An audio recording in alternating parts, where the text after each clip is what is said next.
ভাবুন তো, একটা অর্ডার দিলেন কিন্তু সেটা হাতে পেলেন ১৬ বছর পরে। অসম্ভব লাগছে? গল্প নয়, এটা বাস্তব ঘটনা। সময়টা ছিল ২০১০ সাল। স্মার্টফোন তখনও বাজারের রাজা হয়ে ওঠেনি। বাজার শাসন করত নোকিয়া।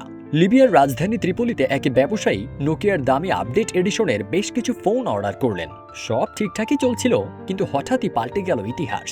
২০১১ সাল লিবিয়ায় শুরু হলো ভয়াবহ গৃহযুদ্ধ। শহর জুড়ে আগুন, আতঙ্ক আর বিশৃঙ্খলা।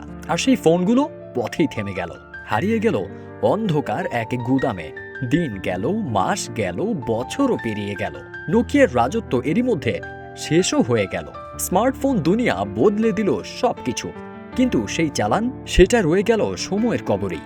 ১ বছর ২ বছর নয়, পুরো ১৬ বছর পর যা ঘটল তা শুনলে আপনি অবাক হবেন। দীর্ঘ প্রতীক্ষার পর সম্প্রতি সেই গুদাম থেকে উদ্ধার করা হয় হারানো সেই সম্পদ। ফোনগুলো যখন প্যাকেট থেকে খোলা হচ্ছিল, তখন যেন মনে হচ্ছিল কোনো টাইম ক্যাপসুল খোলা হচ্ছে। ১৬ বছর পর যখন দোকানদার প্যাকেটগুলো হাতে পেলেন, তিনি হাসতে হাসতে বলছিলেন, এগুলো কি ফোন নাকি ঐতিহাসিক নিদর্শন? ২০১০ সালে যা ছিল আধুনিক প্রযুক্তি, ২০২৬ সালে এসে তা এখন মিউজিয়ামে রাখার মতো অ্যান্টিক পিস বা ঐতিহাসিক নিদর্শনে পরিণত হয়েছে। ভিডিওটি সামাজিক যোগাযোগ মাধ্যমে ছড়িয়ে পড়ার সাথে সাথে নেটিজেনদের মধ্যে ব্যাপক কৌতূহল সৃষ্টি হয়েছে।